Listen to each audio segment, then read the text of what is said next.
بسم اللہ الرحمن الرحیم۔ اب مولانا جلال الدین رحمۃ اللہ علیہ کے کلام عارفانہ مثنوی مانوی کے اردو ترجمے کی چھٹی جلد اس آڈیو کتاب کی صورت میں پیش کی جا رہی ہے۔ چھٹی جلد مثنوی کی آخری جلد ہے۔ چھٹی جلد کے اردو ترجمے کے آغاز میں کتاب کے اردو مترجم قاضی سجاد حسین نے جو اہم اصطلاحات چھٹی جلد میں استعمال کی گئی ہیں ان کی جو تشریح پیش کی ہے اور جو اختتامی کلمات تحریر کیے ہیں وہ اب پیش کیے جا رہے ہیں۔ خاتمہ: مولانا روم رحمۃ اللہ علیہ نے چھٹا دفتر ایسی حالت میں ختم کر دیا کہ قلعہ ذات السور میں جو 3 شہزادے داخل ہوئے تھے ان میں سے 2 کا ذکر مکمل ہوا اور تیسرے کا ذکر ناقص رہ گیا۔ نیز مولانا نے کاہلوں کا قصہ شروع فرمایا تھا، وہ قصہ بھی ناتمام رہ گیا۔ مولانا رحمۃ اللہ علیہ کے صاحبزادے حضرت سلطان بہاؤالدین ولد رحمۃ اللہ علیہ نے مثنوی کا خاتمہ تحریر فرمایا۔ اس میں یہ ذکر کیا کہ میں نے اپنے والد مکرم سے ان دونوں قصوں کو ناقص چھوڑ دینے کی وجہ معلوم کی تو فرمایا: ہست باقی شرح این لیکن دروں بست شد دیگر نمی آیت بروں، یعنی اس کی شرح باقی ہے لیکن باطن بستہ ہو گیا، اب باہر نہیں آتا ہے۔ اور فرمایا: باقی این گفتہ آیت بے زباں در دل آنکس کے دارد نور جاں، یعنی اس کا باقی بغیر زبان سے کہے ہوئے آ جائے گا اس شخص کے دل میں جو جان کا نور رکھتا ہوگا۔ مولانا رحمۃ اللہ علیہ کے اس فرمان کی بنیاد پر کچھ اہل دل نے ان مضامین کی تکمیل کی ہے۔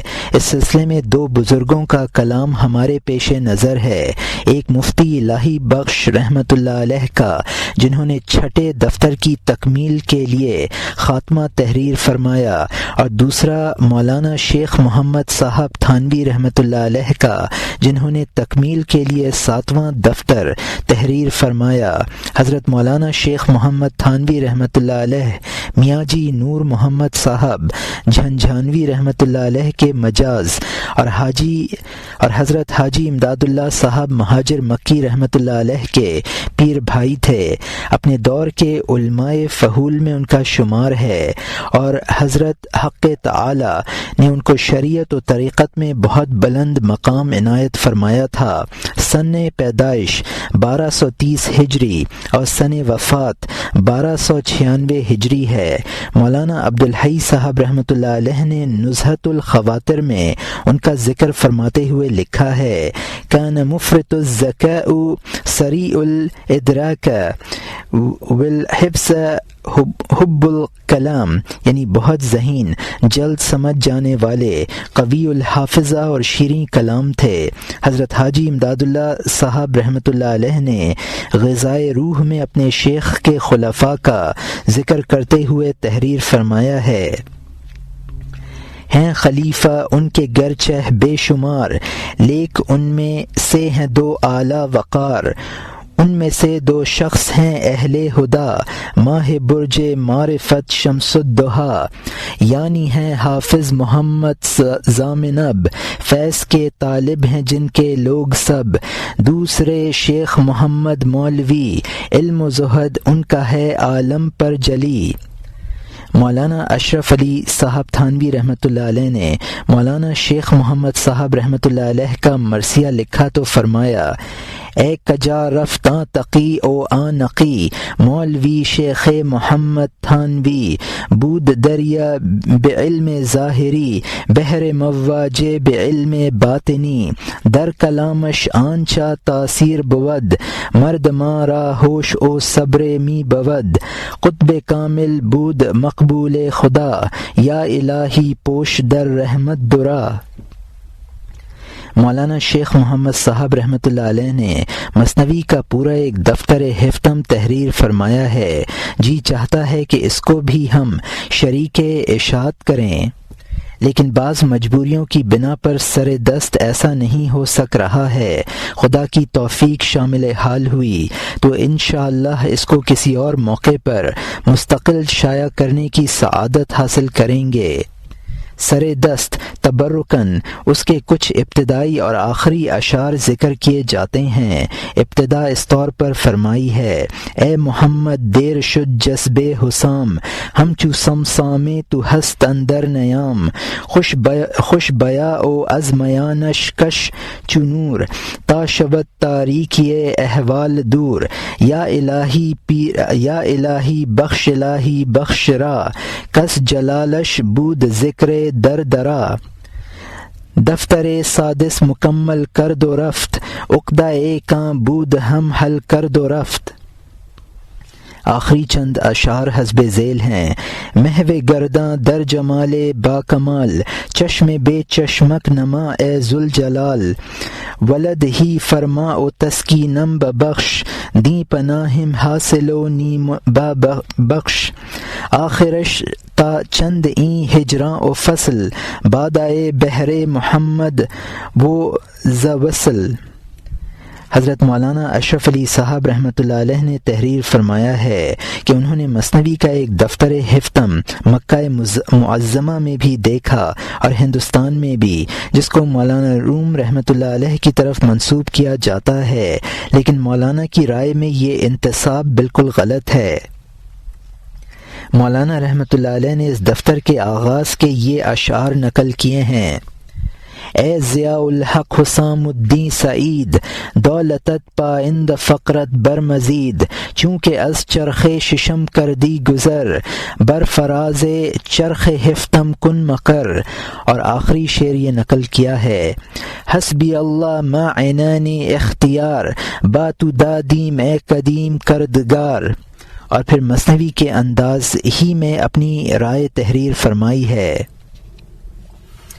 مفتی الہی بخش رحمۃ اللہ علیہ، تاریخ پیدائش 1162 ہجری، تاریخ وفات 1245 ہجری۔ آپ ضلع مظفر نگر کے مردم خیز قصبے کاندھلا میں پیدا ہوئے۔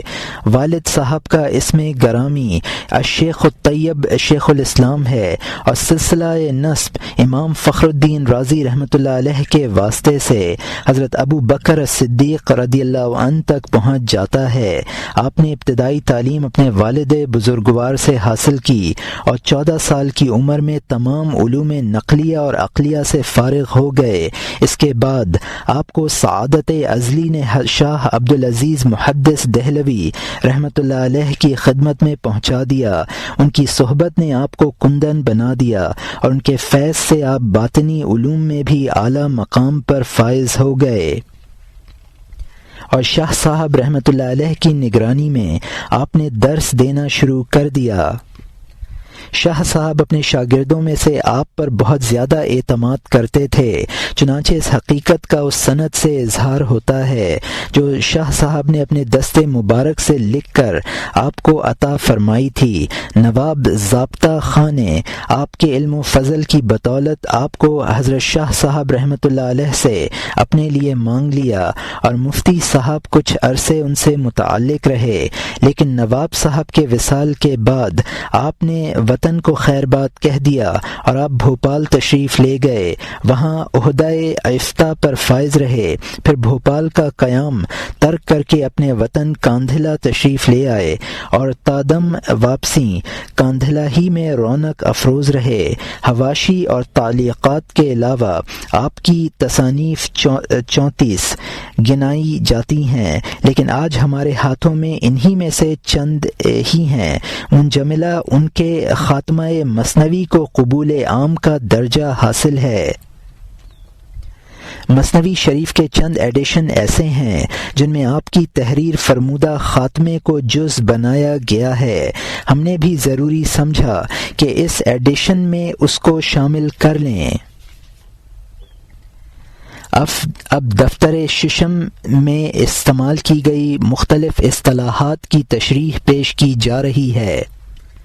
دفتر ششم سے متعلق اصطلاحات: ہمت، مولانا بحر العلوم رحمۃ اللہ علیہ نے فرمایا ہے کہ کہ ہمت صوفیہ کی اصطلاح میں مکمل توجہ یا جمعیت کو کہتے ہیں، اور ایسی جمعیت کہ اس چیز کے سوا کسی اور چیز کی طرف بالکل توجہ نہ رہے۔ عارف اسی ہمت سے تصرفات کرتا ہے اور اسی سے خرق عادت کا ظہور ہوتا ہے، لیکن یہ ہمت کاملین کے شایان شان نہیں ہے، بلکہ ان کی ہمت میں تصرف کی یہ تاثیر ہی نہیں ہوتی، ان کی ہمت صرف علوم و معارف کی طلب میں کام کرتی ہے۔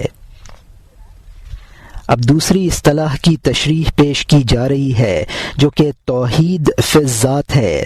توحید فی الذات یہ ہے کہ سالک کی نظر میں ذات خدا کے سوا کوئی چیز باقی نہ رہے، اس کو اصطلاح میں معائنہ بھی کہتے ہیں۔ اصطلاح توحید فی الصفات۔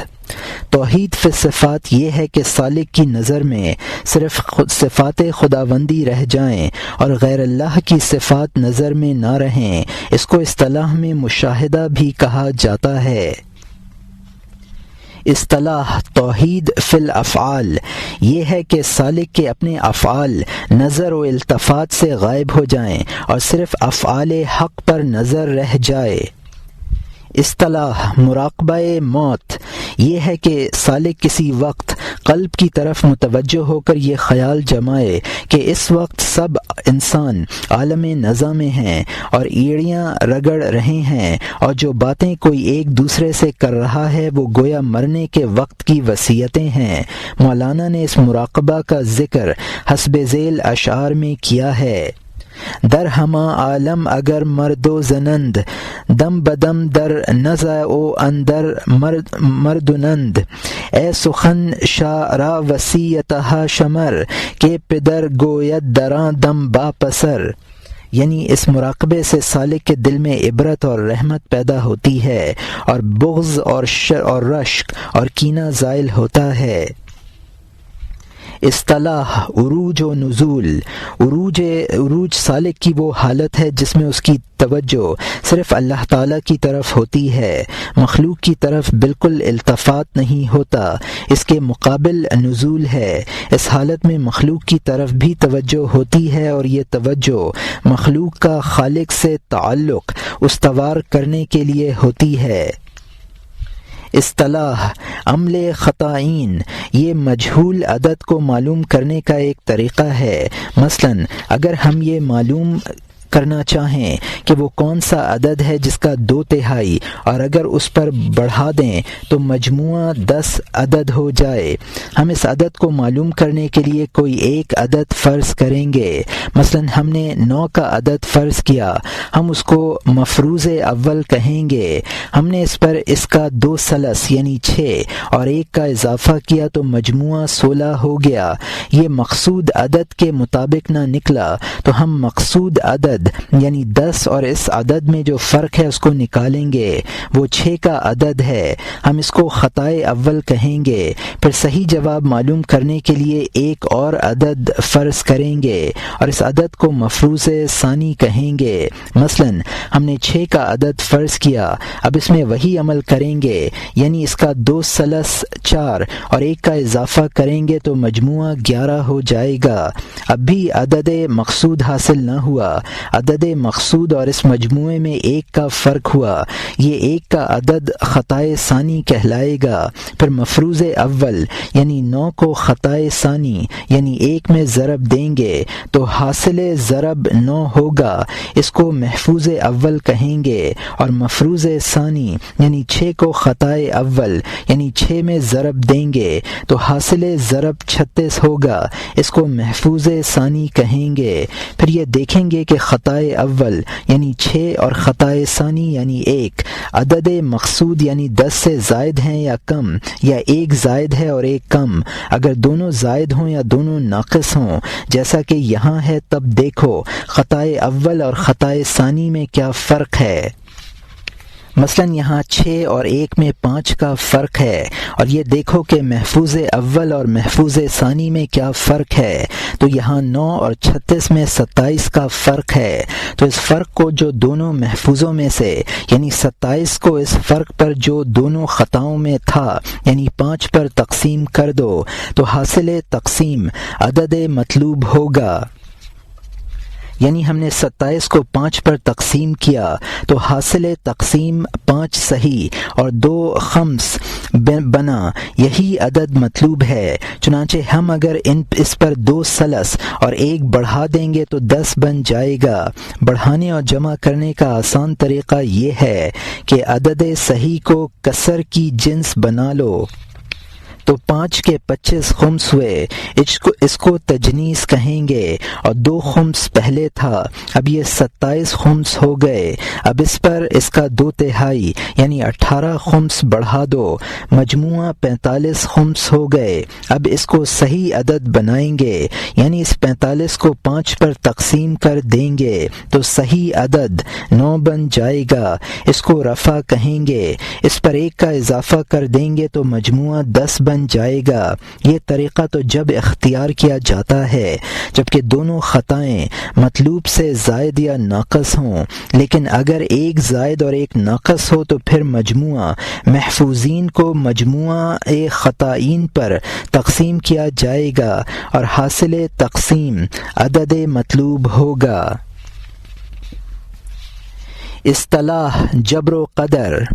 جبر و قدر کا مطلب ہے کہ جز کے تسلیم و رضا کو چارہ در کفے شیر بز خون خارا کے ماتحت مفتاح العلوم شرح مثنوی میں مولانا محمد نذیر صاحب عرشی نے مولانا محمد قاسم صاحب نانوتوی رحمۃ اللہ علیہ کی ایک تقریر مسئلہ جبر و قدر پر نقل کی ہے جو بے حد مفید ہے۔ اس کو نقل کیا جاتا ہے۔ مولانا نانوتوی رحمۃ اللہ علیہ نے فرمایا، انسان کو اللہ تعالیٰ کی جانب سے ایک اختیار مستعار ملا ہے، اور بندے کے اس اختیار کو خدا کے اختیار سے وہی نسبت ہے جو قلم کو کاتب کے ساتھ ہے۔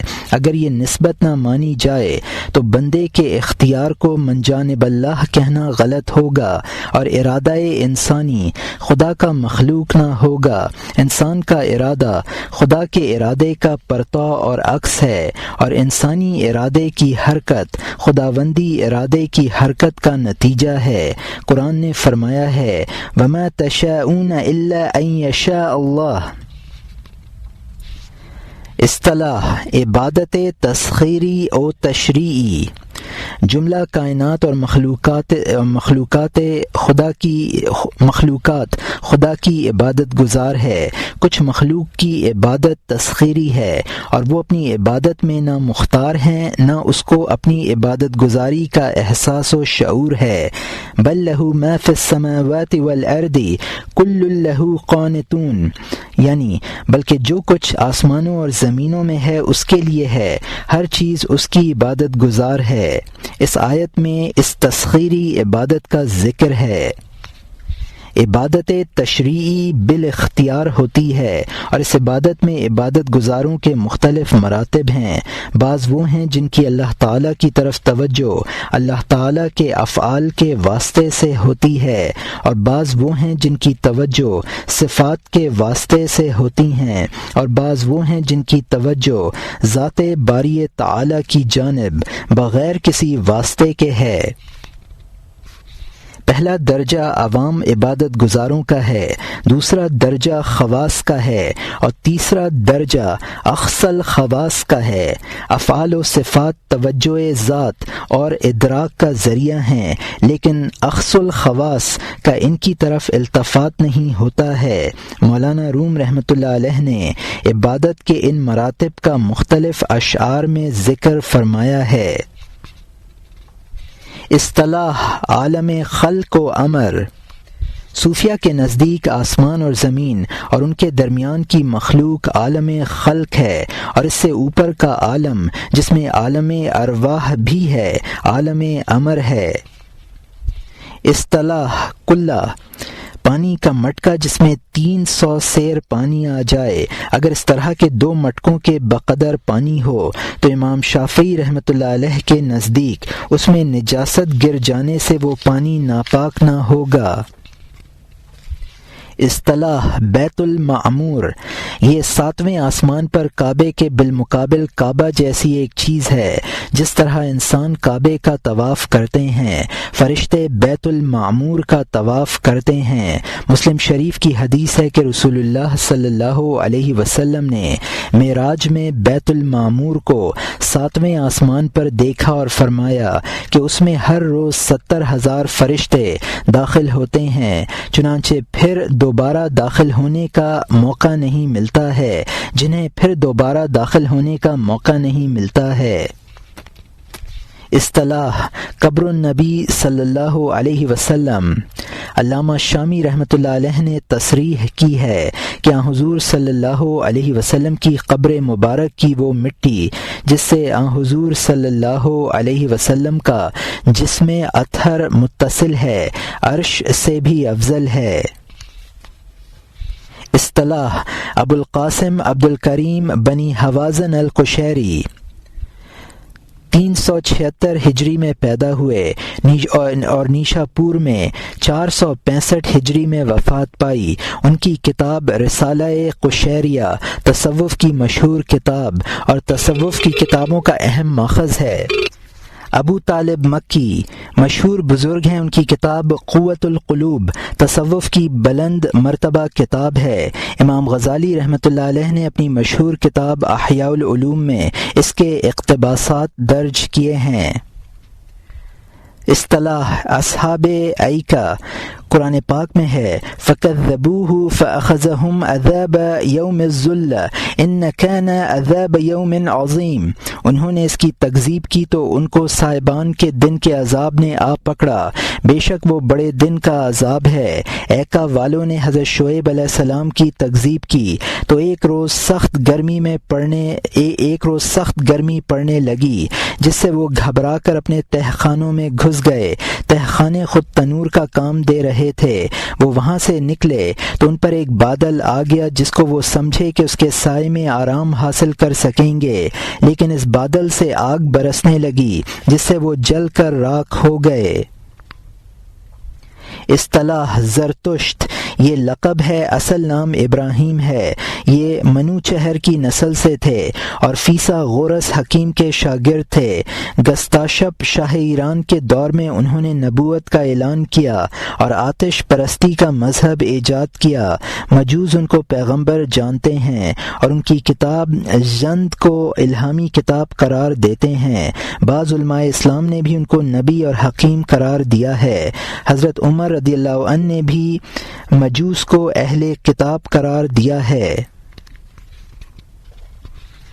امراء والقیس، یہ عرب کا مشہور شاعر ہے اور مشہور معلقہ۔ کفانیک من ذکر حبیب و منزل بقسط اللواء بین الدخول فخومل، اسی امراء القیس کا ہے۔ یہ جاہلیت کے دور کا شاعر ہے اور جس طرح اپنی فصاحت و بلاغت میں ضرب المثل ہے، اسی طرح اپنے فسق و فجور میں بھی ضرب المثل ہے۔ حضور صلی اللہ علیہ وسلم نے اس کے بارے میں فرمایا یقدم الشعراء الی النار، لیکن مولانا روم رحمۃ اللہ علیہ نے امراء والقیس کو ایک تارک الدنیا اور باخدا انسان ظاہر کر رہے ہیں۔ ہو سکتا ہے کہ یہ مشہور امراء والقیس کے علاوہ کوئی اور شخصیت ہے اور رضوان میں قفانب کا آخر تک الحاقی عبارت ہو۔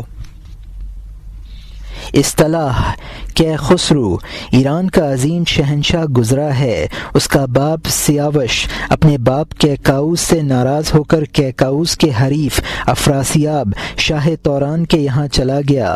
افراسیاب نے ابتداً اس کی بہت خاطر تواضع کی اور اپنی بیٹی کا نکاح بھی اس سے کر دیا، لیکن کچھ دیر بعد سیاودرش کی سازشوں کا شکار ہو گیا اور افراسیاب نے اس کو نہایت بے رحمی سے قتل کر دیا۔ سیاوش کی بیوی حاملہ ہو چکی تھی۔ کچھ دن بعد اس کے ایک لڑکا پیدا ہوا جس کو افراسیاب کے خوف سے چھپا دیا گیا۔ اس کی پرورش دیہات میں ہوئی۔ یہی لڑکا کیخسرو ہے۔ کیخسرو جب بڑا ہوا اور اس کو اپنے احوال کا علم ہوا تو وہ اپنے دادا کیکاؤس کے پاس ایران چلا گیا اور کیکاؤس کے مر جانے کے بعد ایران کا بادشاہ قرار دیا گیا۔ تخت نشین ہونے کے بعد اس نے اپنے باپ کے انتقام میں افراسیاب پر حملہ کیا اور باپ کے دشمنوں سے پورا انتقام لیا، اور پھر اپنی آخری عمر میں یہ تارک الدنیا ہو گیا اور اپنے بیٹے لہراسب کے حق میں سلطنت سے دستبردار ہو کر ایسا غائب ہوا کہ کسی کو پتہ نہ چلا کہ وہ کہاں گیا۔ الوداع کے وقت اس نے دنیا کی ناپائیداری پر اس قدر عبرت انگیز تقریر کی کہ آج بھی سننے والوں کے لیے موجب عبرت ہے۔ فردوسی نے شاہ نامہ میں اس واقعے کو تفصیل سے بیان کیا ہے۔ صفورہ، یہ حضرت شعیب علیہ السلام کی بیٹی ہیں جن کا نکاح حضرت موسیٰ علیہ السلام سے ہوا تھا، جس کا ذکر قرآن پاک میں آیا ہے۔ اصطلاح حب الشیء عمی و یسم، یعنی تیری کسی چیز سے محبت اندھا اور بہرا بنا دیتی ہے۔ اس حدیث کو ابو داؤد رحمۃ اللہ علیہ نے ابو داؤد رضی اللہ عنہ کی ابو الدرداء رضی اللہ عنہ کی روایت سے مرفوعاً نقل کیا ہے۔ بعض ائمہ حدیث نے اس کو موضوع قرار دیا ہے، لیکن دوسرے بعض ائمہ اس کو حسن کا درجے میں رکھتے ہیں، اور حضرت ابو داؤد رحمۃ اللہ علیہ کی سکوت سے اس کے حسن ہونے پر استدلال کرتے ہیں۔ اصطلاح موتو قبل ان تموتو، یعنی مر جاؤ اس سے پہلے کہ تم مرو۔ اکثر صوفیہ اس مقولے کو حدیث کے طور پر بیان کرتے ہیں اور اس کا مطلب یہ لیتے ہیں کہ انسان کو زندگی میں فنا کا مرتبہ حاصل کر لینا چاہیے، لیکن حافظ ابن حجر عسقلانی رحمۃ اللہ علیہ نے اس کو حدیث قرار نہیں دیا۔ اصطلاح نوم العالم عبادہ، یعنی عالم کا سونا عبادت ہے۔ ملا علی قاری رحمۃ اللہ علیہ نے تصریح کی ہے کہ یہ روایت مرفوعاً ثابت نہیں ہے۔ ہاں، حضرت ابن عباس رضی اللہ عنہ نے فرمایا ہے کہ علم کی تھوڑی دیر کی مشغولیت ساری رات کی عبادت سے بہتر ہے۔ اصطلاح ان السیف محاء المخطایا، یعنی تلوار خطاؤں کو مٹا دینے والی ہے۔ یہ روایت مجاہد کی فضیلتوں کے سلسلے کی ہے۔ مولانا نے خطایا کے بجائے قافیہ کی رعایت سے الذلوب ذکر کیا ہے۔ اصطلاح ما وسعنی ارضی ولا سمائی ولیکن وسعنی قلب عبد المؤمن، مجھے اپنے اندر نہ میری زمین نے سمایا نہ میرے آسمان نے، ہاں میرے بندہ مومن کے دل نے مجھے سمایا۔ یہ قدسی حدیث احیاء العلوم میں بھی ہے، اور مولانا روم رحمۃ اللہ علیہ نے مثنوی میں کئی جگہ اس کی طرف اشارہ کیا ہے۔ اس میں حسب ذیل آیت کی طرف اشارہ ہے۔ ان عرضنا الامانة على السماوات والارض والجبال فابين ان تجملها واشفقنا منه وحملنه الانسان، بے شک ہم نے امانت کو آسمانوں اور زمینوں اور پہاڑوں پر پیش کیا، انہوں نے اس سے انکار کیا کہ وہ اس کو اٹھائیں اور اس سے ڈرے، اور اس کو انسان نے اٹھا لیا۔ صوفیہ کے نزدیک مرد کامل حضرت حق تعالی کا مظہر اتم ہے، اس لیے صوفیہ انسان کو عالم اکبر قرار دیتے ہیں۔ اصطلاح وحدت الوجود اور وحدت الشہود اور عینیت، ایک مقام پر حضرت مولانا اشرف علی صاحب تھانوی رحمۃ اللہ علیہ نے فرمایا، حقیقتاً تمام کمالات حضرت حق تعالی کے لیے ثابت ہیں، اور مخلوق کے کمالات عارضی اور اللہ تعالی کی عطا و حفاظت کے سبب اس میں موجود ہیں۔ ایسے وجود کو اصطلاح میں ذلی وجود کہا جاتا ہے۔ ذل کے معنی اگرچہ سایہ کے ہیں، لیکن یہاں سائے سے مراد حفاظت اور پناہ ہے۔ جس طرح بولا جاتا ہے کہ ہم آپ کے زیر سایہ ہیں، یعنی ہم آپ کی حمایت اور حفاظت میں ہیں اور ہمارا امن و عافیت آپ کی توجہ کی بدولت ہے، اسی طرح چونکہ ہمارا وجود عنایت خداوندی کی بدولت ہے اس لیے ہمارا وجود ذلی ہے۔ یہ بات یقیناً ثابت ہے کہ ممکنات کا وجود اصلی اور حقیقی نہیں ہے، عارضی اور ذلی ہے۔ اب اگر وجود ذلی کا اعتبار نہ کیا جائے تو صرف وجود حقیقی کا ثبوت ہوگا اور وجود کو واحد سمجھا جائے گا، یہ وحدت الوجود ہے۔ اور اگر ذلی وجود کا بھی اعتبار کریں کہ آخر کچھ ہے، کچھ تو ہے، بالکل معدوم تو نہیں ہے، تو یہ وحدت الشہود ہے۔ اس کی مثال یہ ہے کہ چاند کا نور سورج کے نور سے حاصل شدہ ہے۔ اب اگر اس کے نور کا اعتبار نہ کریں تو صرف سورج کو منور اور چاند کو تاریک کہا جائے گا، یہ مثال وحدت الوجود کی ہے۔ اور اگر چاند کے نور کا بھی اعتبار کریں خواہ وہ سورج کے نمودار ہونے کے وقت نمودار نہ رہے تو یہ مثال وحدت الشہود کی ہے۔ لہٰذا ان دونوں میں محض لفظی اختلاف ہے، اور چونکہ اصل اور ذل میں تعلق نہایت قوی ہوتا ہے، اس کو صوفیہ کی اصطلاح میں عینیت سے تعبیر کیا جاتا ہے۔ یہ معنی نہیں ہے کہ اصل وجود اور ذلی وجود دونوں ایک ہو گئے، یہ تو صریح کفر ہے۔ چنانچہ محققین صوفیہ اس عینیت کے ساتھ غیریت کے بھی قائل ہیں، تو یہ عینیت اصطلاحی ہے نہ کہ لغوی۔ اس کے علاوہ جو کچھ صوفیہ نے کہا ہے وہ سکر کی حالت میں کہا ہے، وہ نہ قابل ملامت ہے نہ لائق تقلید۔ سجاد حسین 16 رجب المرجب 1398 ہجری مطابق 23 جون 1978 عیسوی۔ اب مثنوی کی چھٹی اور آخری جلد کے اردو ترجمے کا آغاز کرتے ہیں۔